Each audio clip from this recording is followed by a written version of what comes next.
Hello students, welcome to my channel maths meter. आज हम लोग क्लास 10 एक्सरसाइज 5.2 का क्वेश्चन नंबर 18 को सॉल्व करेंगे।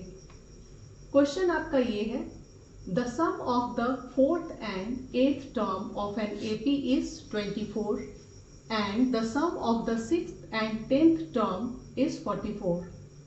Find the first three terms of the AP. इस क्वेश्चन को अब हम लोग सॉल्व करेंगे। स्टूडेंट्स, अगर आपने मेरे चैनल को सब्सक्राइब नहीं किया है तो प्लीज़ आप जाके सब्सक्राइब कर लें और बेल आइकन को क्लिक कर लें ताकि सारे अपडेट्स आपको टाइम टू टाइम मिलते रहें। ये क्वेश्चन मैंने एपी से लिया है, अर्थमेटिक प्रोग्रेशन का ये क्वेश्चन है और ये सारे कॉम्पिटिटिव एग्जाम में भी आता है और बोर्ड के एग्जाम के लिए तो इम्पोर्टेंट है ही। बच्चों, कॉम्पिटिटिव एग्जाम्स जैसे कि आपका रेलवे हो गया, एसएससी, एमबीए, जो भी कॉम्पिटिटिव एग्जाम्स होते हैं उसमें इस टाइप का क्वेश्चन आता है। तो आप शुरू से लेके अंत तक इस क्वेश्चन को देखें और समझने का प्रयास करें ताकि 10th बोर्ड में तो आप अच्छा करें ही, और फ्यूचर में अगर किसी भी कॉम्पिटिटिव एग्जाम को आप देते हैं तो इस तरह के क्वेश्चन को आप जल्दी से सॉल्व कर लें। अब हम लोग इस क्वेश्चन को सॉल्व करेंगे। क्वेश्चन में ये है, the sum of the fourth and eighth term of AP is 24। आप इसको ऐसे लिखें, सॉल्यूशन लिखेंगे। ये है फोर्थ टर्म, आप लिखेंगे A4 प्लस सम है प्लस लिखेंगे एथ टर्म, फिर आप लिखिए A8 इज इक्वल टू, यहाँ पे दिया हुआ है 24, तो आप लिखेंगे, ये फर्स्ट कंडीशन है क्वेश्चन का। सेकेंड कंडीशन ये है आपका कि the sum of the sixth and 10th term, तो आप यहाँ पर लिखेंगे A6 प्लस A10 इज 44 है, आप यहाँ पे 44 लिखेंगे। ये सेकेंड कंडीशन है। A4 लिखा है, आप इसको ऐसे लिखेंगे A प्लस 3D।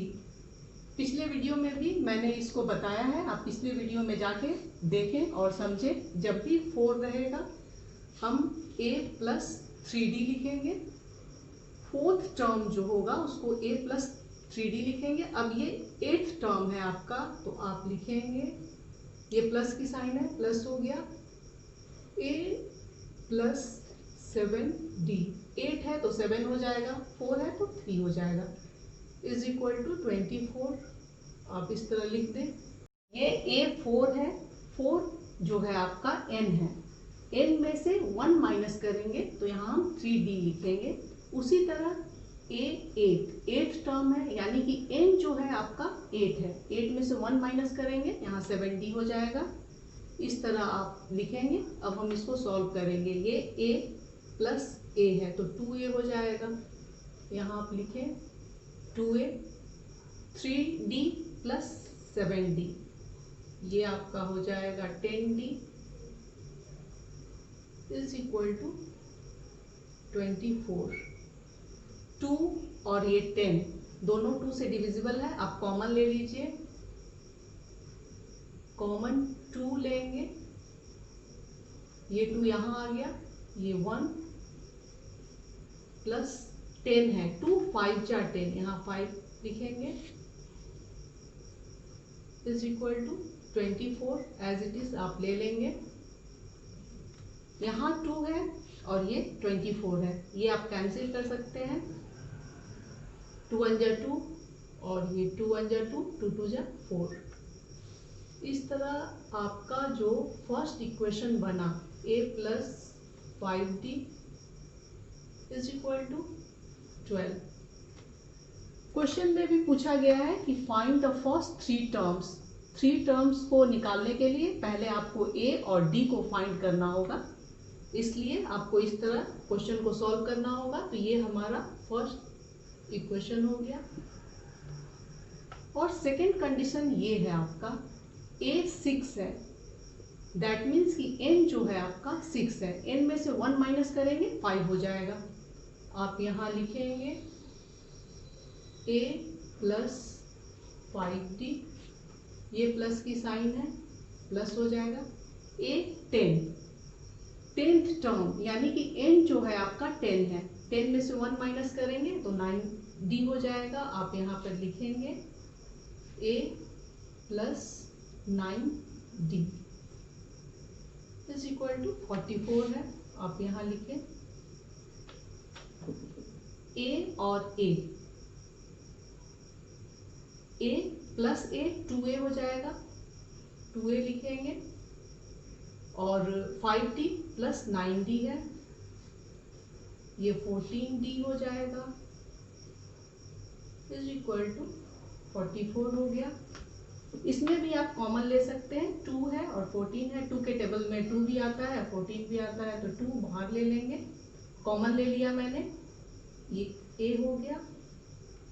2 7 टाइम्स में 14 होता है, आप 7 लिखेंगे, और d यहाँ पे इज इक्वल टू 44। इस 2 से ये 44 डिविजिबल है, 2 1 जा 2 और 2 2 जा 4, 2 2 जा 4। सेकेंड इक्वेशन जो है मेरा a plus 7d is equal to 22, ये हमारा सेकेंड इक्वेशन बन गया। अब ये दोनों इक्वेशन को लेके हम क्वेश्चन को सॉल्व करेंगे। ये दो इक्वेशन हमें मिल गया है, आप इक्वेशन को यहाँ पर लिखिए। ये मैंने सेकेंड इक्वेशन लिया, a plus 7d is equal to 22, ये मैंने सेकेंड इक्वेशन लिया है। आप लिख लीजिए सब्ट्रैक्ट इक्वेशन 1 फ्रॉम 2, और ये फर्स्ट वाला है आपका, तो फर्स्ट वाला इक्वेशन आप यहाँ लिखेंगे a plus 5d, a plus 5d is equal to 12 है।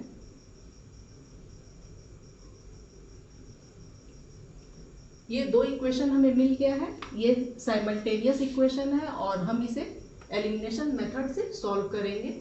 यहाँ दो वेरिएबल है और किसी एक वेरिएबल का वैल्यू हमें मिल जाएगा, सब्ट्रैक्ट कर रहे हैं तो साइन चेंज होगी, प्लस है तो माइनस, प्लस है ये माइनस हो जाएगा, यहाँ भी प्लस है तो ये माइनस हो जाएगा, एक प्लस और एक माइनस है, ये कैंसिल हो जाएगा। 7 प्लस है और 5 माइनस है, 7 में से 5 माइनस करेंगे 2d हो जाएगा इज इक्वल टू 22 माइनस 12 है, आपका हो जाएगा 0 और ये 1, 10 हो गया। और आप इसको 2 5 जा 10 कैंसिल कर सकते हैं। d की जो वैल्यू है हमें मिल गई है, d इज इक्वल टू 5, ये d मिल गया है। अब हमें a को फाइंड करना है, दोनों में से किसी एक इक्वेशन को लेंगे। मैंने ये फर्स्ट वाला इक्वेशन लिया क्योंकि a की वैल्यू हमें फाइंड करना है। आप लिखिए a plus 5d is equal to 12, a की जगह आप a लिखेंगे, प्लस 5 है, d की जगह 5 लेना होगा, into 5 is equal to, sorry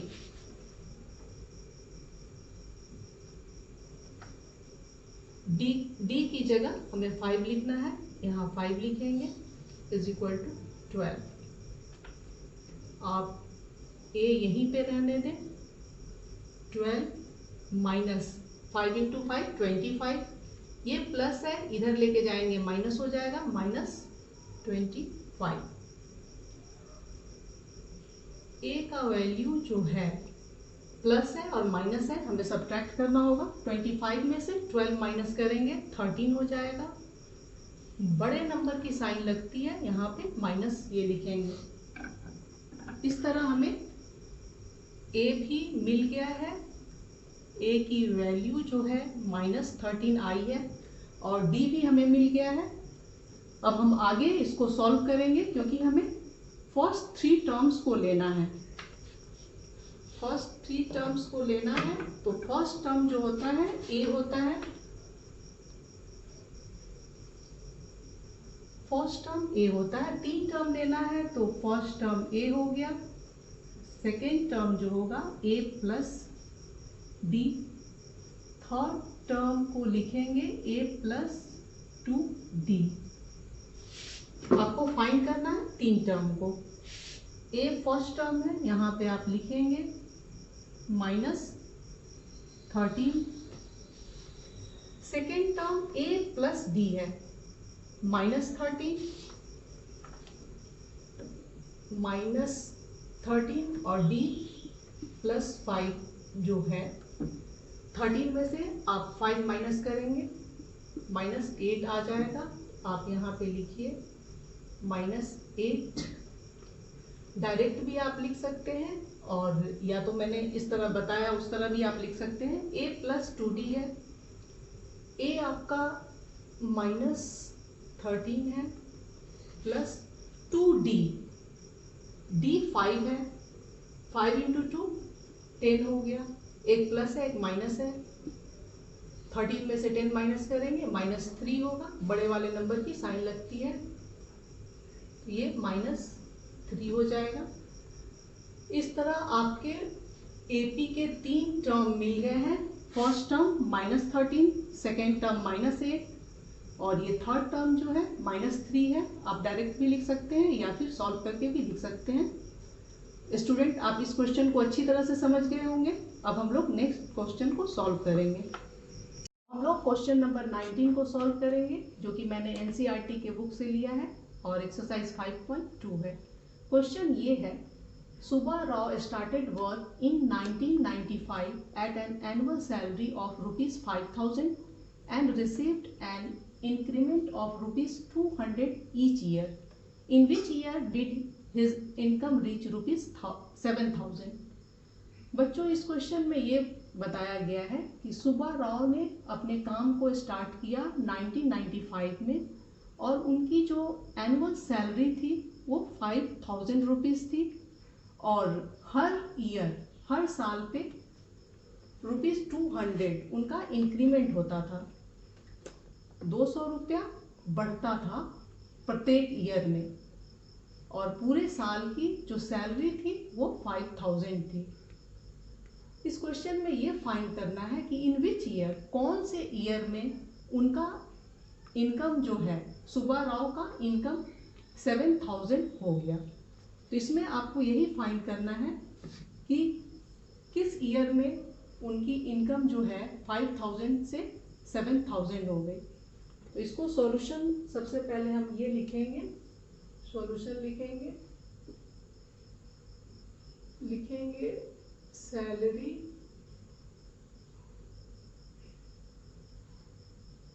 इन 1995। ये इसको फर्स्ट ईयर आप मान लीजिए।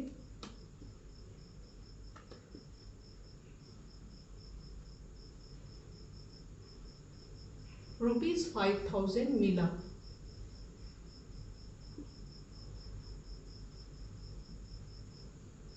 सुब्बा राव की सैलरी 1995 में ₹5,000 था।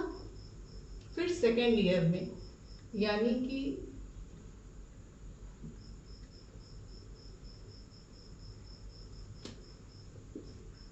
इन 1996, यानी कि सेकेंड ईयर में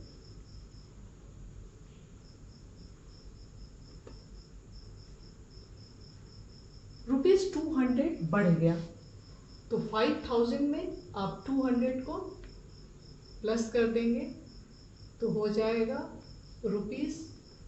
₹5,200। सेकेंड ईयर में 5,200 हो गया। अब हम थर्ड ईयर में चलेंगे। इन 1997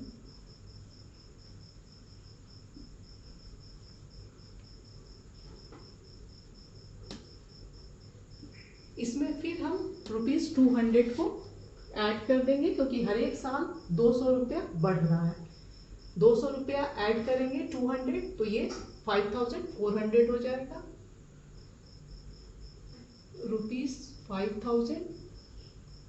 ₹5400।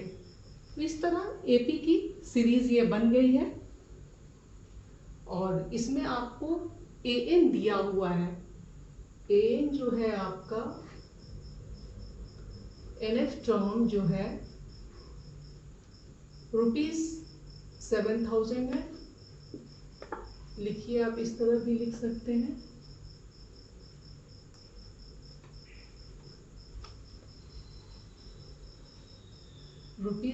₹7000।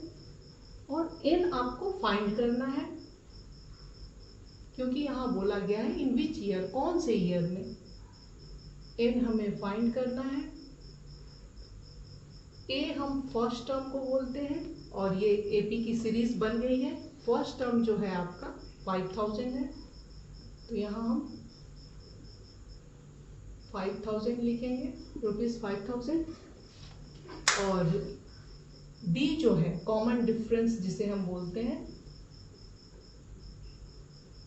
₹200, क्योंकि हर एक ईयर 200 इंक्रीज कर रहा है। ऐसे भी सेकेंड टर्म में से फर्स्ट टर्म को आप माइनस करेंगे तो 200 आएगा, और यहाँ भी आप देख रहे हैं कि हर साल 200 इंक्रीज कर रहा है, वो कॉमन डिफरेंस हो गया। इस तरह हमें ये मिल गया है और एन हमें फाइंड करना है। फॉर्मूला आप जानते होंगे, यहाँ मैं लिख दे रही हूँ, AN is equal to A plus n-1 D। AN 7000 है, 7000 लिखेंगे, is equal to A first term को बोलते हैं और ये 5000 है,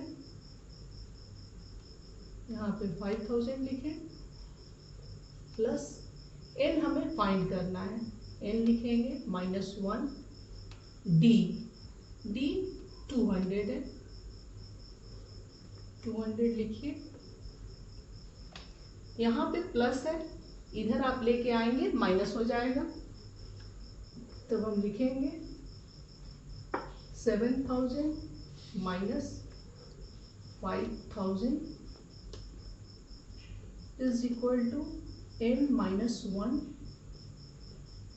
ये आपका 200 है। 7000 में से 5000 को माइनस करेंगे 2000 हो जाएगा, और ये 200 मल्टीप्लाई हो रहा है तो यहाँ डिवाइड हो जाएगा।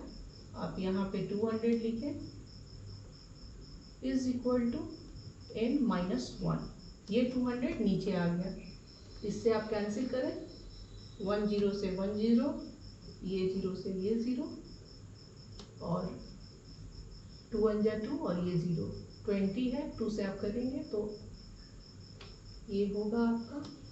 अब ये n-1 is equal to 10, n-1 is equal to 10, sorry यहाँ पे 10 लिखना है आपको, n-1 इज इक्वल टू 10, 10 लिखें, n यही रहेगा और 1 इधर जाएगा, माइनस है प्लस हो जाएगा, n इज इक्वल टू 11। तो ये 11 जो है, जो कि क्वेश्चन में पूछा गया है कि किस ईयर में उनका जो सैलरी है 7000 हो जाएगा, तो n हमें मिल गया है, यानी कि 11 जो होगा वो आपका ये आंसर होगा। n है, 11 आ गया है, n हमें फाइंड करना है। तो इससे ये पता चलता है कि 11th ईयर में सुब्बा राव की सैलरी ₹7000 हो जाएगी। आंसर हो जाएगा, यहाँ पे आप ऐसे लिखेंगे,